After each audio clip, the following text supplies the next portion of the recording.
Assim como, no fundo da terra, o pinhão modifica-se de semente para originar o pinheiro majestoso e adulto, o homem velho, produto dos instintos da animalidade, também deve morrer para em seu lugar renascer o homem novo, onde predominam os sentimentos e a razão, meios para a ascensão angélica. O espírito do homem, entretanto, desperto, cresce incessantemente ampliando a consciência e o sentimento superior, desenvolvendo os próprios atributos divinos, porque o Criador é o fundamento criativo e eterno de toda a individualidade humana. Assim, o espírito do homem é eterno e incorruptível, porque foi criado da essência eterna de Deus. Pergunta: quereis dizer que, por sermos centelhas de Deus, que é eterno, nunca tivemos princípio, nem teremos fim? Ramatiz: o espírito do homem é indestrutível, porque foi criado da essência eterna e inalterável de Deus.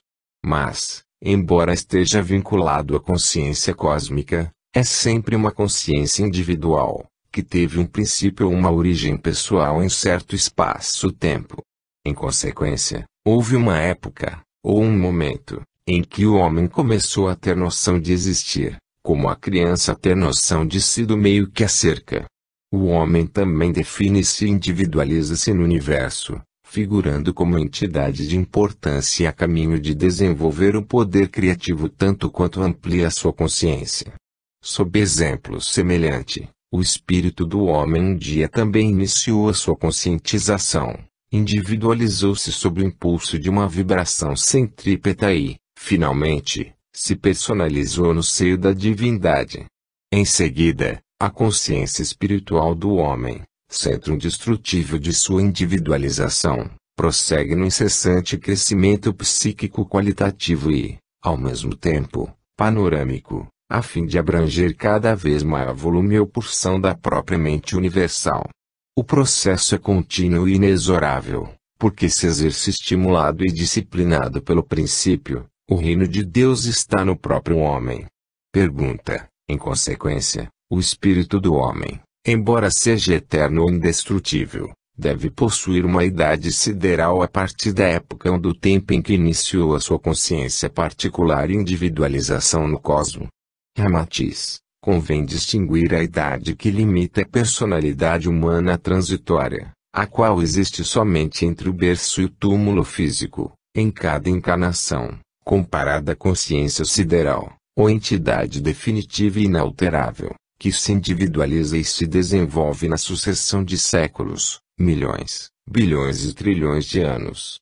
Através do perispírito, que é um organismo preexistente e sobrevivente a todas as mortes físicas, a consciência espiritual indestrutível manifesta-se em cada existência humana, materializando um novo corpo físico transitório, mas sem perder o acervo e a memória das experiências de todas as vidas anteriores. No aprendizado periódico, que o espírito do homem realiza na superfície dos orbes materiais, ele desenvolve tanto os seus poderes latentes criativos, como passa a conhecer cada vez mais a sua própria individualidade. Pergunta: qual seria um exemplo mais objetivo desse acontecimento?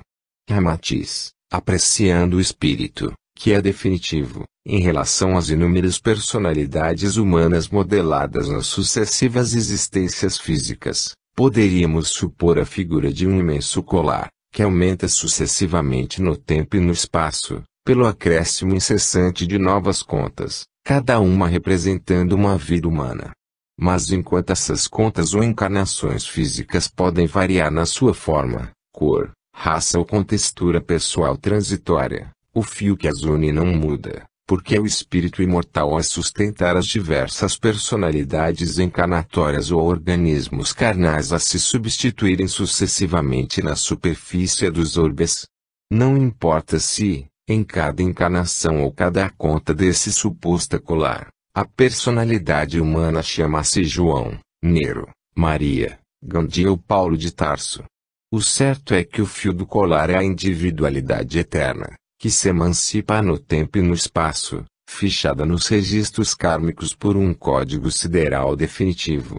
Em cada existência física, o espírito plasma um tipo de organismo, cuja estrutura anatomofisiológica depende da herança biológica da família onde se encarna. Em seguida, recebe um nome adequado à raça ou parentela que lhe forneça vestimenta anatômica, sem que isso lhe altere a identificação individual definitiva e figurada nos registros de origem sideral. A individualidade do espírito não se enfraquece, mas se desenvolve e se encorpa, tanto quanto for o seu comparecimento periódico às sucessivas vidas humanas. Pergunta: poderíamos admitir que os graus inferiores e superiores, que distinguem a capacidade, a inteligência e a cultura inata entre os homens são mais propriamente diferenças de idade sideral? Ramatiz: sem dúvida, pois não há discrepância, privilégio ou graça na pedagogia divina. Todos os espíritos progridem lenta e incessantemente, sobre o mesmo processo evolutivo, em consonância com a sabedoria, a justiça e o amor de Deus. O troglodita, por exemplo, ainda é um espírito infantil, que apura a sua sensibilidade psíquica através do exercício dos 5 sentidos físicos em adestramento no mundo. É criatura que mal engatinha no apercebimento de sua consciência sideral, demasiadamente imatura para impor o seu princípio espiritual sobre a força milenária das tendências animais. Jamais poderia manifestar um comportamento semelhante a Francisco de Assis, cuja idade sideral e conscientização perde-se nos registros da história planetária da vossa constelação solar. Seria tão absurdo exigir-se dos alunos primários as soluções sobre o princípio de relatividade consagrado por Einstein, assim como intimar Herodes para manifestar sentimentos de ternura, filantropia, estoicismo e renúncia, que são inerentes a um Vicente de Paulo. É o tempo de vida da consciência de cada espírito, ou mais propriamente a sua idade sideral, que o situa na faixa vibratória eletiva ao seu maior entendimento psíquico, em vez do conhecimento ou da aquisição obtida na precariedade de uma existência física. Assim como a criança, que sob a disciplina do mundo, desenvolve-se protegida até alcançar a condição de homem adulto e liberta-se das irresponsabilidades da infância, todos os espíritos ainda crianças, ignorantes e virgens, também ingressarão no seio da humanidade angélica e conscientes de sua vida imortal. Esta é a lei: nenhuma ovelha será perdida do redil do Senhor. Pergunta: quereis dizer que os espíritos angélicos e libertos dos ciclos reencarnatórios são consciências siderais, ou centelhas individualizadas, há mais tempo no seio do cosmo? Ramatiz: repetimos, cada um de nós é um espírito indestrutível, porque é criado da própria essência divina e eterna, mas variando conforme a idade sideral. Houve um tempo, ou momento, há séculos, milênios, milhões, bilhões ou trilhões de anos do calendário convencional terrícola, em que começamos a existir como indivíduos diferenciados no seio da criação.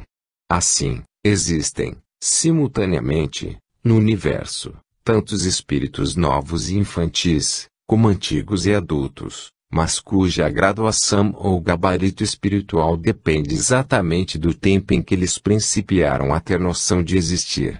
Em todos os instantes da vida, nascem, surgem ou se iniciam novas consciências, isto é, novos espíritos individualizam-se no universo e adquirem a noção particular de existir, embora continuem vinculados sempre à fonte criadora divina. Deus não concede privilégios especiais e extemporâneos, mas proporciona, equitativamente e sem quaisquer preferências ou simpatias, os mesmos ensejos de conscientização e aperfeiçoamento a todas as suas criaturas. Nenhum espírito é, originariamente, superior ao outro, mas todos possuem em estado latente o mesmo poderio, a mesma capacidade, sabedoria e o anseio evolutivo rumo à fonte criadora.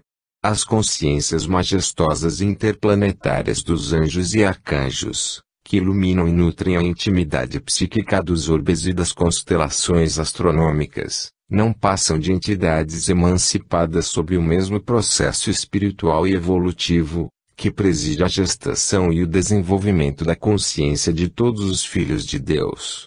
Pergunta: poderias explicar-nos, através de algum exemplo mais pessoal, quanto à idade sideral, a natureza e semelhança original dos espíritos. Ramatiz, quem hoje é um pecador ou diabo, no futuro será anjo ou santo. Assim, Nero ainda será um Jesus, porque Jesus, alhures, pode ter sido um Nero, tanto quanto Hitler ainda será um Gandhi, porque Gandhi, também, poderia ter sido um Hitler. Ante o determinismo do processo evolutivo, que é justo, equânime sem privilégios para os filhos de Deus, a centelha espiritual mais ínfima do cosmo um dia há de ser um logos solar, embora essa maturidade sideral só ocorra após a criação e a destruição de alguns universos físicos.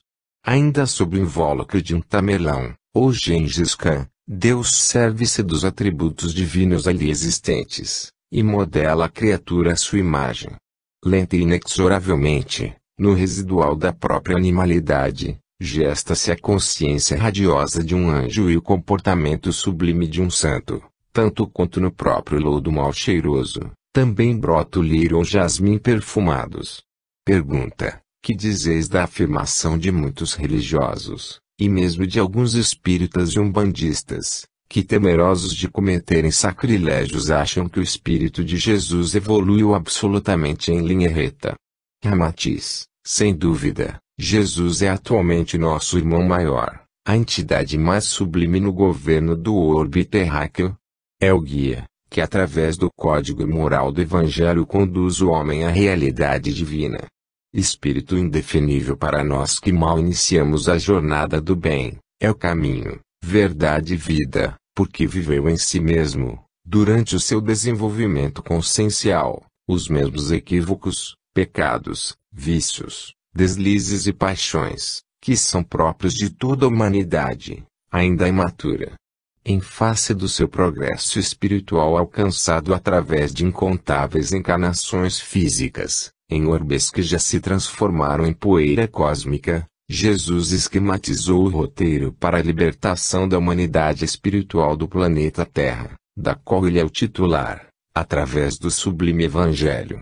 Jesus nasceu, amadureceu e angelizou-se até atingir o magistério divino, defrontando e vencendo em si mesmo pecados, acertos, equívocos, glorificações e frustrações de todos os homens, ao mesmo tempo que cultivava e sublimava as virtudes latentes em seu espírito. Se a evolução de Jesus tivesse sido diferente dos demais espíritos e especificamente em linha reta, desobrigado de quaisquer equívocos ou vacilações, é evidente que Deus teria privilegiado um filho mais simpático com alguma faculdade em comum, virtude excelsa, graça prematura ou sabedoria inata, traindo uma censurável preferência egoística humana. Essa graça, ou mercê pessoal e divina exclusivamente a Jesus, então, desmentiria a tão propalada justiça do Criador, que seria assim capaz de praticar atos tão discutíveis e censuráveis, como qualquer homem imperfeito. E o Divino Mestre também não seria o símbolo glorioso ou a matriz fiel da verdadeira conduta humana, mas indigno de ser o guia da humanidade em face da extravagância de querer ensinar aos seus alunos aquilo que ainda não aprendeu a viver, nem sofreu em si mesmo. Enquanto os demais filhos de Deus deveriam seguir pelas sendas tortuosas do sofrimento e das vicissitudes humanas, a fim de apurar a sua sensibilidade psíquica e lograr a metamorfose do futuro anjo, Jesus então seria um privilegiado teledirigido por um radar espiritual capaz de guiá-lo tranquila e corretamente pelos labirintos educativos mais complexos e dolorosos da vida física. Jamais ele poderia depois distinguir o certo do errado, o autêntico do falso, o sádio do enfermiço, ou o bem do mal, sem participar dos problemas gravosos e atrozes de todos os homens. E Jesus nada mais seria do que um robô, ou fantoche movido pelos cordéis divinos, numa prematura e injustificável promoção sideral. Aliás, não há desdouro algum para Jesus ter evoluído sob o regime da mesma lei a que se sujeitam todos os demais espíritos. Mas é justamente o fato de lhe ter alcançado o conhecimento e, também, a sublimação, através das incontáveis vidas físicas, que o consagra digno de guiar e salvar a humanidade. A sua vida e paixão, martírio que terminou na cruz, é o esquema do verdadeiro comportamento que o homem deve adotar diante de todas as lutas, tragédias, explorações, pilhagem e ingratidões entre os seus próprios irmãos imaturos. Pergunta: mas é certo que o Mestre Jesus sofreu, realmente, o seu calvário até o sacrifício da cruz? Não é assim. Ramatiz: a paixão de Jesus e o seu holocausto na cruz constituíram a imorredora lição de um avatar, ou mentor sideral, quando deve plasmar na face de um orbe físico, como é a Terra, o esquema educativo e a síntese dos ciclos encarnatórios educativos, que promovem a libertação dos espíritos e os desvinculam da vida animal. Conforme escrevemos em obra anterior, o verdadeiro sacrifício de Jesus não foi apenas durante aquelas horas amargas, desde o pretório romano até o seu último suspiro na cruz. Nota do médium: vide a obra O Sublime Peregrino, capítulo 2, Jesus e sua descida à terra, de que destacamos o seguinte trecho: é um equívoco da tradição religiosa considerar que o supremo sacrifício de Jesus consistiu essencialmente na sua paixão e sofrimento compreendido entre a condenação de Pilatos e o holocausto da cruz. Se o verdadeiro sacrifício do amado Mestre se tivesse resumido nos açoites, nas dores físicas e na sua crucificação injusta, então os leprosos, os cancerosos, os gangrenosos deveriam ser outros tantos missionários gloriosos e eleitos para a salvação da humanidade. Os hospitais gozariam da fama de templos e viveiros dos ungidos de Deus, capazes de salvar a humanidade dedicando a ela suas dores e gemidos lancinantes. Milhares de homens já têm sofrido tormentos mais atrozes do que as dores físicas suportadas por Jesus naquela terrível sexta-feira, mas nem por isso foram consagrados como salvadores da humanidade. Fim da nota. Mas isso compreende e abrange a sua indescritível operação de abaixamento vibratório, qual ave sideral abandonando a atmosfera eletiva paradisíaca, para moldar-se à gaiola estreita da carne humana e entregar ao vivo a mensagem do amor que salva os homens.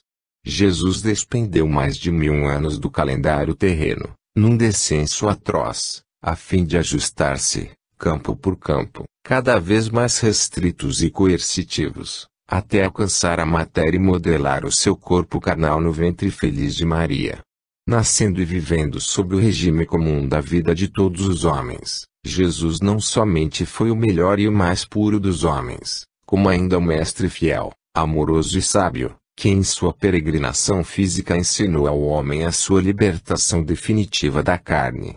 Pergunta: tendes dito que Deus cria espíritos em todos os instantes da vida cósmica? Ramatiz: sim, Deus cria incessantemente novas consciências espirituais, que então se constituem em outras centelhas ou chamas, com a noção individual de existirem no oceano de energia divina. Após o apercebimento de si mesmas, elas iniciam a amplificação de sua consciência, através da incessante expansão psíquica, e que se sucede por todos os reinos e todas as formas dos mundos. Pergunta: poderias expor-nos como se engendram ou se criam os espíritos, no seio de Deus? Ramatiz: é evidente que, embora se criem novos espíritos em todos os momentos da vida universal, Deus permanece inalterável em sua essência eterna. Sem qualquer desgaste divino, as novas centelhas ou chamas particularizadas de sua luz, então passam a sentir-se alguém no comando de sua consciência individual. Em singelo exemplo, se fosse possível uma gota de água desenvolver-se individualmente, o que é evidentemente absurdo, ela então teria a sensação microscópica de si mesma e a noção de existir, mas sem desvincular-se da fonte macrocósmica do próprio oceano onde se originou. Sob determinado impulso íntimo criador, as partículas de luz provenientes do Espírito Cósmico de Deus, em certo momento principiam a viver e a se configurar como núcleos de consciências centralizadas no universo. O apercebimento ou a definição psíquica aumenta pelo relacionamento incessante com o próprio mundo educativo das existências físicas, a fim de compor a sua memória perispiritual no simbolismo de tempo e espaço. Eis o início da jornada ininterrupta e eterna do ser espiritual, que desenvolve tanta sabedoria e noção de existir, quantas sejam as suas experiências educativas no comando dos corpos físicos ou na vivência quando desencarnados nos mundos extrafísicos. Pergunta: ainda ser-vos-ia possível elucidar-nos quanto ao processo, ou mecanismo evolutivo, que propicia o nascimento de novos espíritos no universo? Ramatiz: malgrado as dificuldades tão comuns para o intelecto humano perceber satisfatoriamente o esquema transcendental da vida espiritual, sublime e criativa do universo, tentaremos expor-vos algo da metamorfose macrocósmica de Deus, no processo inverso da metamorfose microcósmica do homem. Considerando-se que Deus é o todo ilimitado, que interpenetra, coordena e ativa a vida universal, é evidente que esse psiquismo cósmico precisa graduar-se em diversas frequências vibratórias, a fim de poder governar tão eficiente e coerentemente uma galáxia ou constelação de astros, como ajustar-se às necessidades sutis e ínfimas de um simples átomo de hidrogênio. Sabemos que o elevado potencial da força elétrica original da usina deve ser abrandado ou graduado para menores voltagens através de transformadores apropriados, a fim de acionar desde o avançado parque de uma indústria, como um simples aparelho elétrico doméstico. Assim, o modesto fogareiro que funciona apenas com 110 volts de energia, seria fundido e carbonizado, sob o impacto poderoso e violento de uma carga de 10.000 volts. Malgrado a singeleza desse exemplo de eletricidade, que deve reduzir a sua voltagem através de transformadores adequados às múltiplas necessidades e capacidades dos mais variados aparelhos e utensílios elétricos, a mente universal também exerce a sua ação criativa e aperfeiçoadora através de entidades espirituais, numa ação psíquica transformativa, que então reduz vibratoriamente a energia cósmica divina até ajustar-se ao consumo modesto de uma vida humana. O centro de consciência humana, que se organiza individualmente no seio do psiquismo cósmico, constitui-se num campo íntimo, ou na miniatura psíquica do próprio macrocosmo, assim justificando o aforismo de que o homem foi feito à imagem de Deus. A consciência individual, ainda virgem e ignorante, mas excitada pelo dinamismo centrífugo, promove a sua sese espiritual desde a transformação do átomo em molécula, da molécula em célula, da célula ao organismo, do organismo animal tipo humano e, depois, a metamorfose do homem até a configuração do arcanjo constelar. Os atributos divinos miniaturizados no espírito do homem despertam e se amplificam à medida que ele desenvolve a sua consciência humana na experiência de mais vida, sabedoria e poder. O homem ainda vive sob os impulsos e as excitações da energia criativa do instinto animal, a qual lhe organiza a vestimenta de carne na face dos orbes físicos. Mas, depois que supera a animalidade, ele se converte num transformador sideral, capaz de absorver certo impacto energético do psiquismo cósmico, a fim de também distribuí-lo, gradativamente, na voltagem psíquica adequada à vida dos seres menos evoluídos. Pergunta: quereis dizer que o psiquismo cósmico, na sua descida vibratória, filtra-se e atua através dos diversos campos e reinos do mundo físico até modelar a configuração do espírito do homem? Ramatiz: o nascimento, a formação ou a definição do espírito individualizado do homem, não é apenas um fato simples, primário, ou consequente de súbito fenômeno ocorrido no seio do psiquismo cósmico. A centelha, ou partícula espiritual, quando assinala o seu primeiro apercebimento íntimo e consciência de existir, ou se diferencia do todo divino, já é a etapa final de um longo processo em gestação através de todas as múltiplas formas do universo. Não se trata de um acontecimento miraculoso, a diferenciar um novo núcleo de consciência particularizada no seio de Deus. Mas essa individualização consciencial só ocorre após o descenso vibratório psíquico, desde a forma galaxial, constelar e planetária até ultimar a sua filtração pela intimidade dos reinos mineral, vegetal, animal e definir-se no homem, como produto mais precioso e avançado. Ao se criar um novo espírito no seio de Deus, ele já possui em si mesmo, latente e microcosmicamente, o conhecimento e a realidade macrocósmica do universo. Isso acontece porque a individualização espiritual do homem só ocorre depois que o psiquismo cósmico efetua seu completo descenso vibratório, ou seja, a inversão do macro até o microcosmo. Pergunta: seria possível sugerir-nos uma figura ou diagrama gráfico simbólico, capaz de expressar-nos o extremo macrocósmico do psiquismo cósmico e, simultaneamente, no outro extremo, a consciência microcósmica do homem? Ramatiz: se considerássemos, simbolicamente, um cone infinito e imensurável, com o seu vértice voltado para a Terra e a base perdendo-se no infinito, então, a consciência individual do homem seria representada pelo vértice, e o psiquismo cósmico por todo o cone. Sob esse gráfico simbólico, o conhecimento infinito e o poder do psiquismo cósmico, então abrangeria toda a figura do cone, reduzindo-se num descenso vibratório até se configurar no vértice, que representa o surgimento da consciência microcósmica do homem. O próprio cone, à medida que parte do seu vértice para o infinito, ainda poderia simbolizar Deus em vários estágios vibratórios, lembrando mesmo a espiral. Obviamente, à medida que a consciência humana, figurada simbolicamente no vértice do cone, principia sua evolução espiritual, ela também há de abranger, progressivamente, maior área ou porção do cone, enriquecendo incessantemente o seu próprio patrimônio psíquico individual. Eis porque já dizia o Cristo Jesus que o reino de Deus está no homem, uma vez que ao despertar individualmente o espírito humano já possui em si mesmo a miniatura potencializada do próprio psiquismo cósmico de Deus. O homem é a miniatura de Deus, e Deus a amplificação cósmica do homem. Há milênios, os velhos mestres da filosofia oriental já diziam: assim é o macrocosmo, assim é o microcosmo, o que está em cima está embaixo. Eles já pressentiam a lógica do monismo, doutrina que melhor resiste à lógica do pensamento humano, ante o vertiginoso progresso científico, inclusive da física nuclear, que assim verifica a incontestável fusão da concepção espiritualista e materialista na sutilíssima fase intermediária da energia.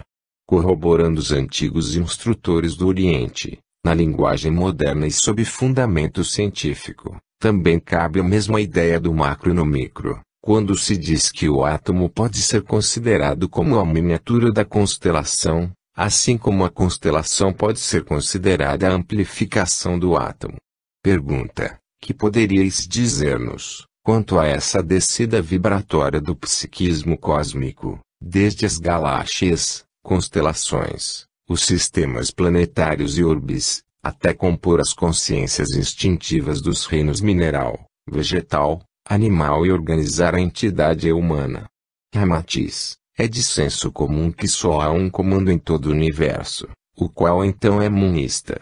Mas, para melhor efeito dos nossos relatos mediúnicos, preferimos admitir o universo governado pelo psiquismo cósmico, ou seja, a própria consciência espiritual de Deus. Entretanto, não é o psiquismo cósmico que desce através de galáxias, constelações, sistemas planetários e reinos mineral, vegetal, animal até o reino nominal. Sob tal hipótese, então, já deveriam preexistir essas galáxias, constelações, muito antes de o psiquismo cósmico efetuar a sua descida vibratória. Na realidade, referimos-nos apenas às fases ou etapas criativas, que ocorrem posteriormente no seio do Criador. As galáxias, constelações ou sistemas planetários e os diversos reinos da natureza, que constituem os orbes físicos, são manifestações ou materializações deste psiquismo cósmico, na sua descida vibratória criativa. Pergunta: e como se efetua a materialização dos sistemas e urbes, nessa descida vibratória do psiquismo cósmico? Ramatiz: a consciência espiritual de Deus é o único comando, controle e fundamento do universo. Ela pode dispor de tantos centros de governo psíquico, no macro ou microcosmo, conforme sejam as características criadoras exigidas nos campos, sistemas ou quaisquer unidades da vida. Mas, em verdade, Deus serve-se dos seus próprios filhos para exercer esse governo disciplinado e criativo universal, uma vez que eles também são potencialmente o próprio cosmo em miniatura. Daí os motivos por que os povos orientais, os primitivos celtas, mostram-se familiarizados com a ideia da existência de deuses, que rodeiam o trono do Senhor, e são incumbidos das criações e providências mais avançadas e complexas do universo. Em face de sua aparência luminosa e muitíssimo refulgente, que se ressalta desses deuses tradicionais, reconhecíveis por exímios clarividentes, eles são conhecidos pela denominação de devas, que na linguagem do sânscrito significa seres brilhantes. Nota do médium: sob o ensino religioso do catolicismo, consta que o nosso orbe terráqueo é fruto do psiquismo criativo de 3 arcanjos, Gabriel, Miguel e Rafael, cada um deles tendo assumido uma responsabilidade específica na vivência e formação das almas terrenas. Fim da nota. Os devas maiores, mais conhecidos no ocidente por arcanjos, são considerados agentes onipresentes e superfísicos da vontade criadora do Pai, os senhores e diretores de todas as energias, leis, princípios e processos galaxiais, constelares, solares, interplanetários e planetários. Os devas menores, ou anjos da pedagogia católica, atuam nos diversos reinos da natureza, operando intimamente desde o reino mineral, vegetal, animal e principalmente hominal. Senhores do psiquismo, pródigos de sabedoria e poder criativo, eles criam, disciplinam, orientam, aperfeiçoam e sublimam todas as manifestações da vida nos mais diversos planos e regiões dos orbes físicos. Consequentemente, os devas menores ainda representam um elevado estado do psiquismo cósmico, mas já se constituem nas consciências psíquicas que comandam e coordenam os reinos mineral, vegetal, animal e hominal. Inclusive, ainda se subdividem em novos subcomandos instintivos e responsáveis para cada espécie diferente de mineral, vegetal e animal de cada reino. Nesse dissenso psíquico procedido pela consciência cósmica através das galáxias, constelações e urbes, vão se elaborando, pouco a pouco, numa síntese regressiva, os próprios núcleos das futuras consciências humanas. Essa infinita e imensurável hierarquia espiritual de elevada estirpe, poderio e sabedoria, que cria, disciplina e aperfeiçoa os mundos em cada grande plano ou manvantara da criação, tem o seu limite extremo superior na consciência espiritual de Deus e o extremo inferior na consciência do próprio homem. Pergunta: qual é a evidência mais comum de que os antigos já cultuavam essa concepção de Deus, o Senhor absoluto do universo e, também, os devas maiores e os devas menores, em sua ação criativa? Ramatiz: examinando-se toda a história religiosa, iniciática e esotérica do mundo terreno, podemos verificar que o homem sempre admitiu a imagem de Deus, cercado de uma corte refulgente a cumprir-lhe a vontade augusta e única. Ao Senhor no trono divino, rodeado dos seus anjos, conforme enuncia a Igreja Católica, a ideia poética dos chineses sobre um jardineiro divino, cultivando o jardim do universo, o grande arquiteto, dos maçons, que projeta, esquematiza e planeja a estrutura do cosmo, ou, ainda, Brahma, dos hindus, o deus das castas privilegiadas e dos pares. Mas conforme é consagrado pela tradição religiosa filosófica espiritual, toda obra divina só é concretizada graças à hierarquia de construtores, que se inicia no engenheiro arcangélico e decresce até se findar no próprio homem limitado no mundo físico. Deus, a mente criadora, Faz cumprir a sua vontade, através de seus prepostos, mantendo o cosmo em incessante atividade criadora. Sob a garantia histórico-religiosa, o homem pode sentir-se um reflexo de Deus, uma centelha da energia cósmica divina, e tranquilo candidato à felicidade eterna. Ele não pode duvidar do seu magnânimo Criador, que ativa incessantemente os sucessivos grandes planos, ou manvantaras da criação, com o propósito divino de conduzir as suas criaturas à sublime condição angélica. O homem sente em sua intimidade essa potencialização, que o impulsiona para as expressões mais sublimes da vida, e a partir do próprio conflito entre o instinto que o imanta à matéria e o espírito que o convoca para Deus, embora muitas vezes isso o leve a praticar equívocos que exigem futuras retificações. Pergunta: gostaríamos de mais algumas considerações sobre essa potencialização do universo, paralelamente ao impulso de aperfeiçoamento no âmago do próprio homem. Ramatiz: os instrutores espirituais de todos os povos têm ensinado, desde eras remotas, que há um esquema sideral do cosmos sintetizado em cada ser, que o programa para despertar e desenvolver o potencial de energias criativas, como um reflexo do próprio Deus. Algum bom senso e um pouco de equidade espiritual ajudam-nos a comprovar que a vontade, sabedoria, beleza e poder divino estão latentes em toda a multiplicidade de expressões macro ou microcósmicas da vida. Em consequência, é sintomático que a mais sábia e venturosa finalidade da existência ainda é a transformação das potencialidades latentes na intimidade de todos os seres, em poderes ativos e com crescentes resultados criativos. Há um sentido, um rumo e objetivo criador de ordem superior, mesmo nos seres mais execráveis, que comprova a generosa manifestação divina sem qualquer preferência, no sentido de incessante evolução. Nos próprios reinos da natureza, em que para alguns tudo já está feito, podemos observar essa tendência de aprimoramento e beleza, como fatores de progresso que existem nas espécies de organizações mais simples, ou mesmo nas criações consideradas mais inúteis.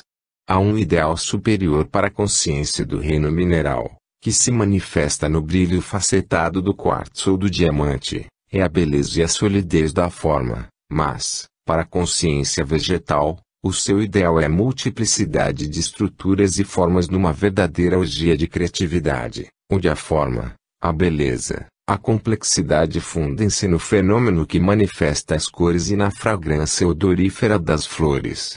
Sem dúvida, para a consciência animal, vale o instinto das satisfações físicas, mas, também, o despertar da sensibilidade.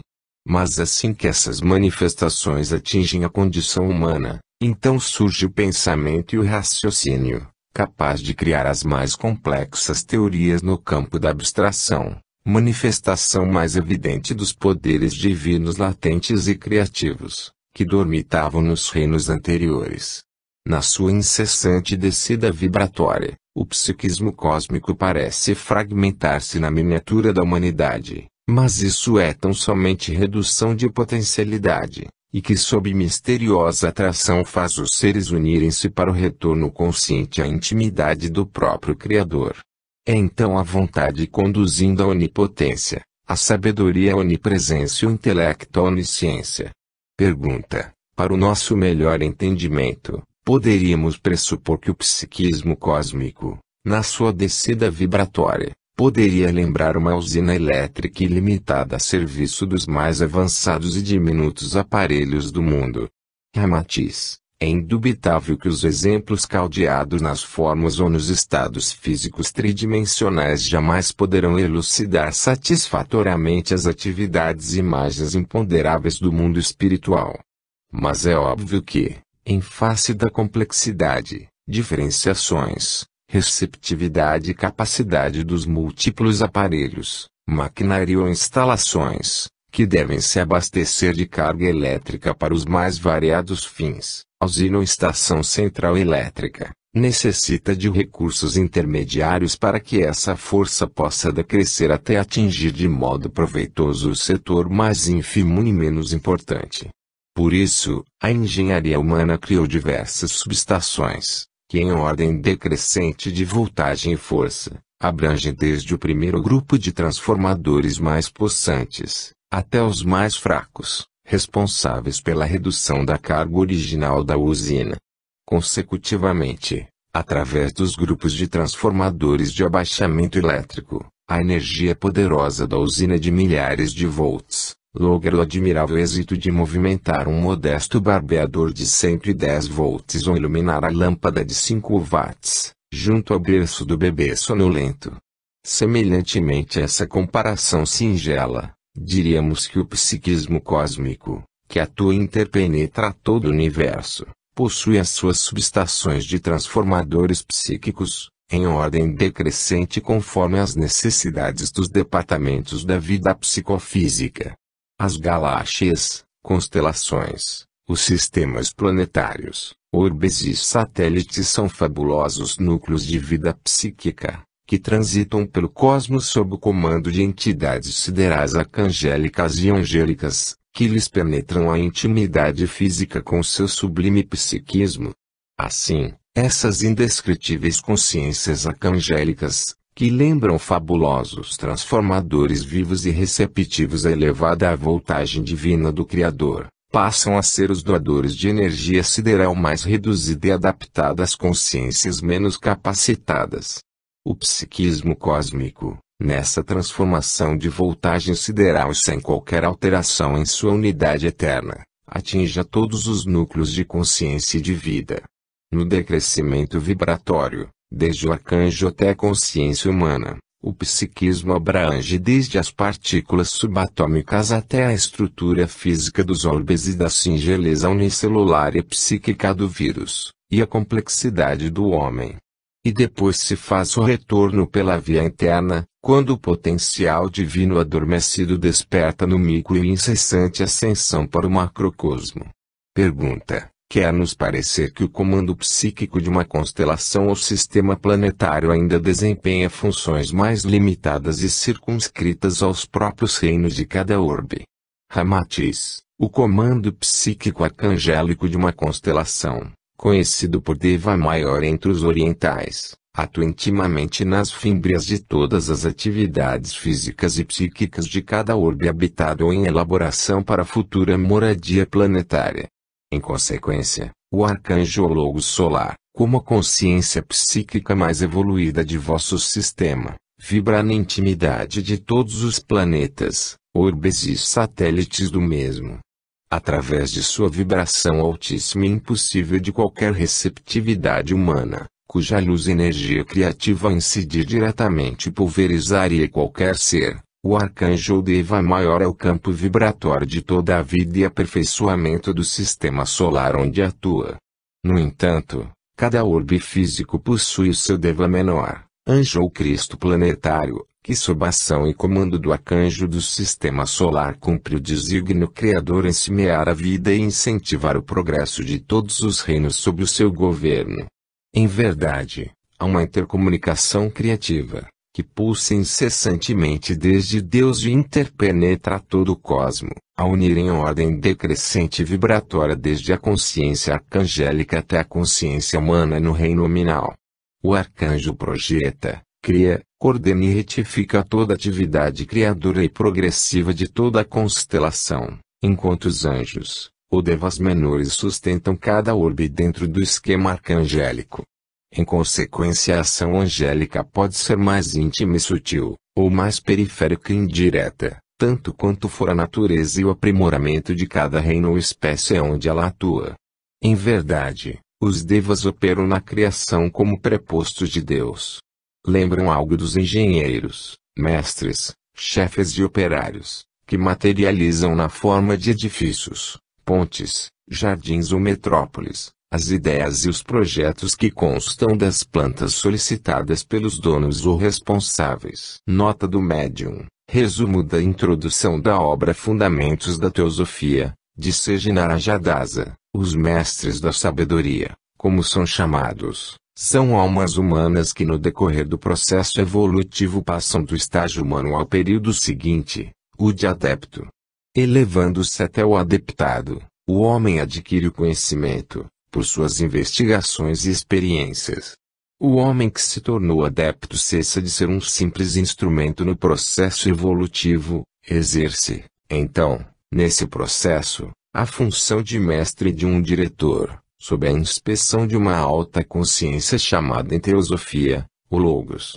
Como colaborador do Logos, pode ver a natureza sob o ponto de vista do Logos, e observá-la não na qualidade de criatura, mas, por assim dizer, como seu criador.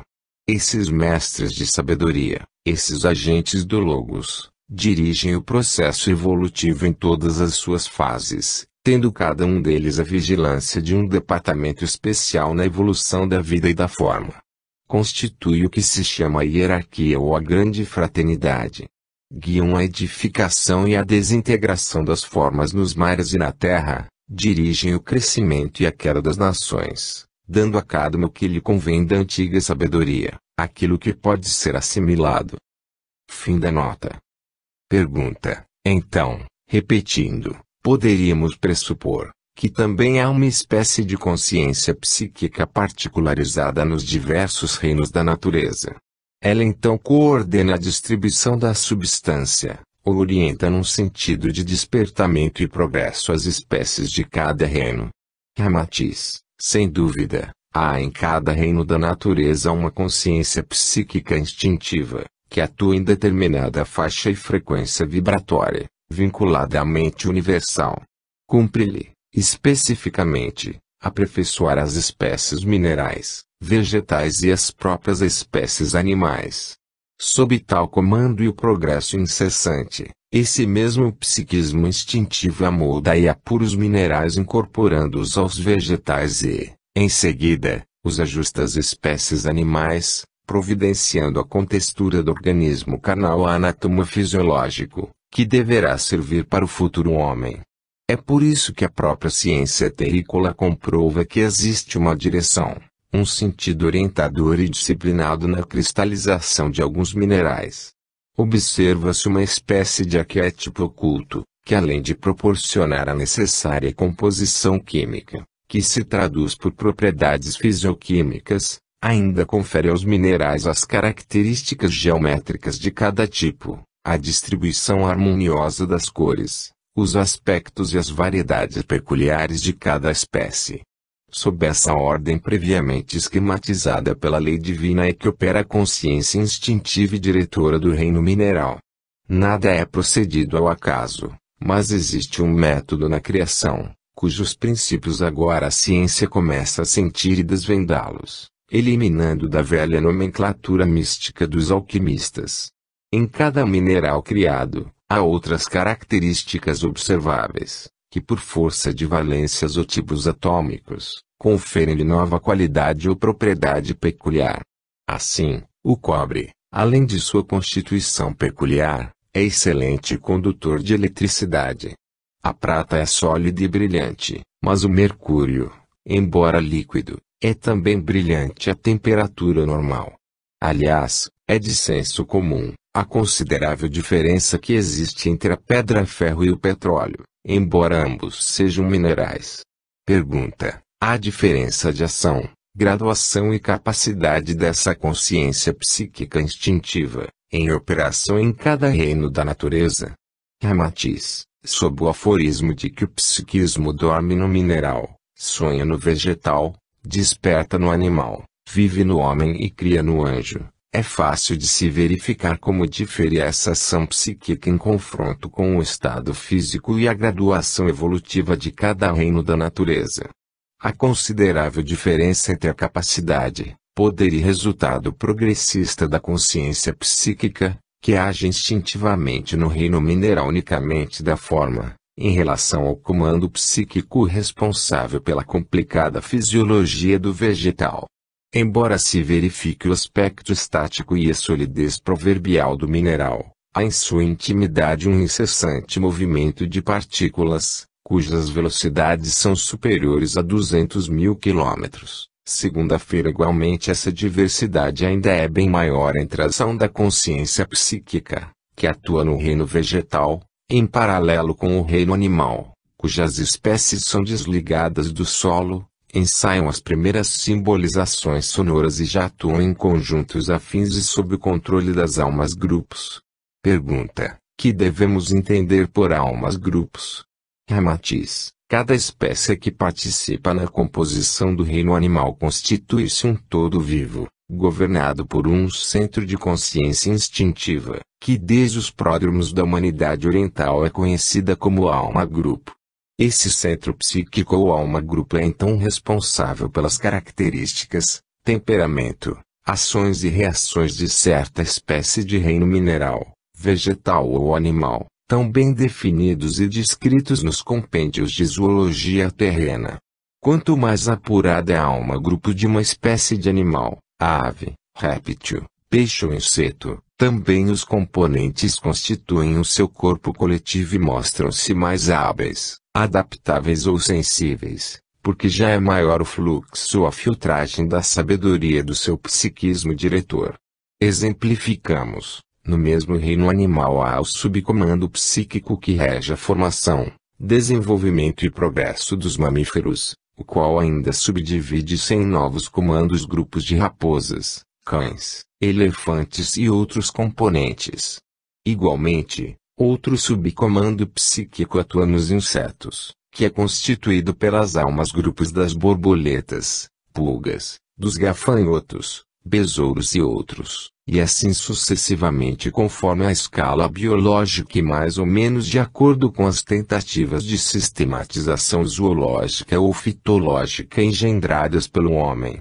Pergunta: existe alguma diferença nessa nomenclatura de psiquismo diretor e alma-grupo? Ramatiz: cada psiquismo diretor é mais propriamente um campo psíquico total, que abrange, interpenetra, incentiva, interrelaciona e aperfeiçoa os reinos mineral, vegetal e animal. Cada reino acima possui o seu psiquismo diretor responsável pelas criações e transformações ocorridas neste reino, bem como orienta a sua transposição para outro reino mais evoluído. O psiquismo do reino mineral determina a composição e a configuração de todos os minerais do orbe. O psiquismo diretor do reino vegetal plasmou as inumeráveis espécies pertencentes à flora. O psiquismo diretor do reino animal é o responsável global por todas as espécies zoológicas viventes na terra, no mar e no ar. No entanto, a alma-grupo é já um comando mais pessoal, mais particularizado, que governa cada espécie.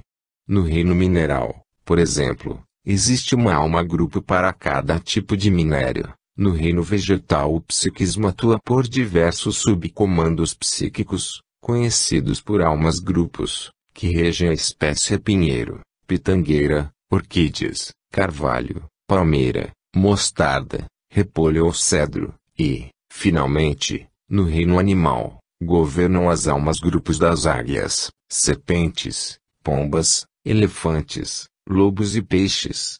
E por haver diferença de nutrição e experimentações psíquicas, há um grupo de certo tipo de um mineral, uma espécie de aves, ou de animais, ainda pode subestabelecer comandos psíquicos menores, com o critério de velar e desenvolver espécies variadas do mesmo gênero.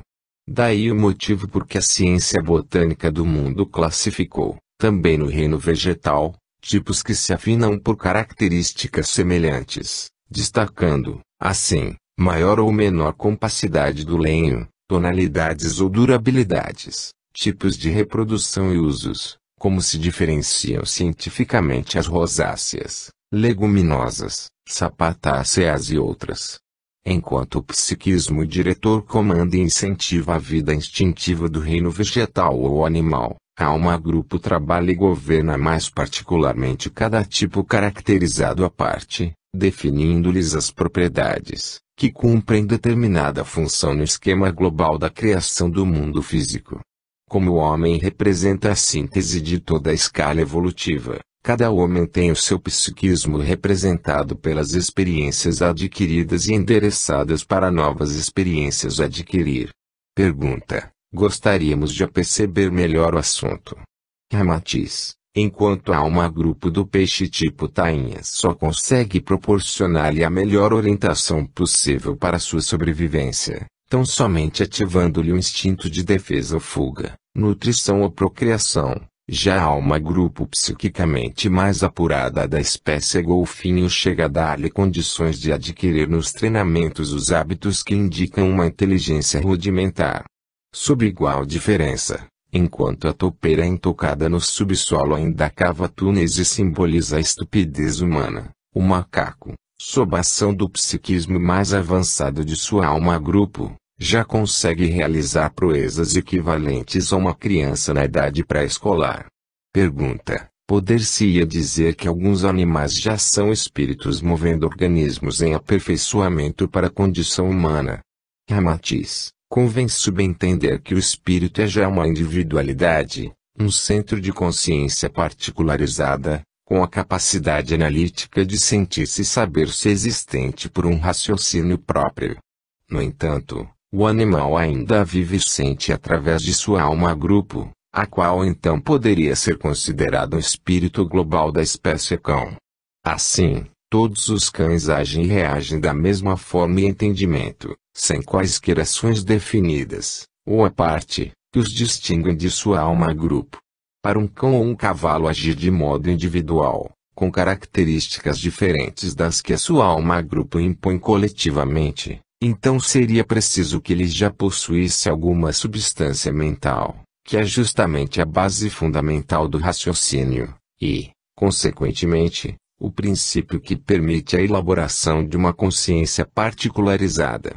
Embora o pano de fundo da consciência psíquica coletiva dos reinos e das espécies de seres do mundo, tanto quanto as consciências individualizadas dos homens, seja a própria consciência de Deus, o nosso intento é esclarecer que na nomenclatura transcendental há perfeita distinção entre o psiquismo, que é a base da vida espiritual, e o espírito, entidade já distinguida no tempo e no espaço. Pergunta: que dizeis, então, do organismo carnal do homem? Ramatiz: o organismo carnal do homem é o refinamento final de todos os testes e experiências do psiquismo, após as múltiplas passagens através de todos os reinos da natureza e, especialmente, pelo reino animal, até lograr a metamorfose da consciência humana. Na figura do macaco, a sabedoria do psiquismo ainda é instinto, que preserva e imita, jamais cria e resolve simples problemas. Falta-lhe a riqueza de simbolização, que é a base do pensamento intuitivo e lógico. Também é mínima a substância irrigante dos lobos frontais, o que lhe impede a síntese e análise de conceitos, fundamentos da razão necessária à escalonada humana em direção à linhagem arcangélica.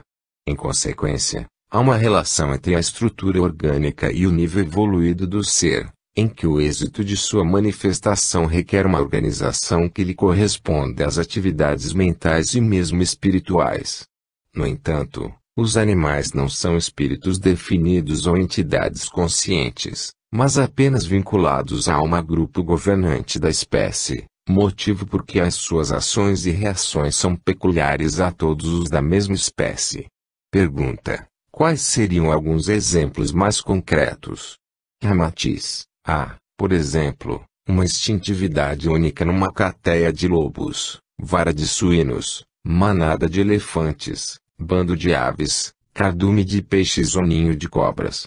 Em tal caso, não há fragmentação do psiquismo coletivo ou da alma grupo que ali atua, mas a reação é semelhante e idêntica em qualquer membro da mesma espécie, seja qual for a situação de defesa ou ataque pela sobrevivência.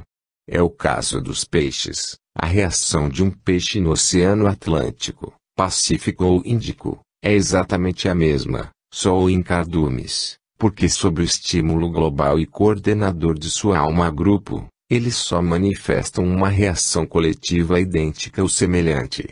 A precisão da ação global da alma grupo nas espécies é tão reconhecida, que todos os salmões saltam para as águas mais altas e nadam ao contrário nos rios da América do Norte. Na época da desova, todas as abelhas constroem os seus favos de mel sob a mesma escala matemática, Todos os joões de barro fazem suas casas contra a tempestade próxima e todas as formigas possuem o mesmo instinto de orientação. Em consequência, para que um lobo, gavião ou peixe manifeste reações diferentes dos demais lobos, gaviões ou peixes da mesma espécie, então seria preciso que o espécime, ou unidade em destaque, já possuísse alguma noção particular de si mesmo e que o fizesse reagir.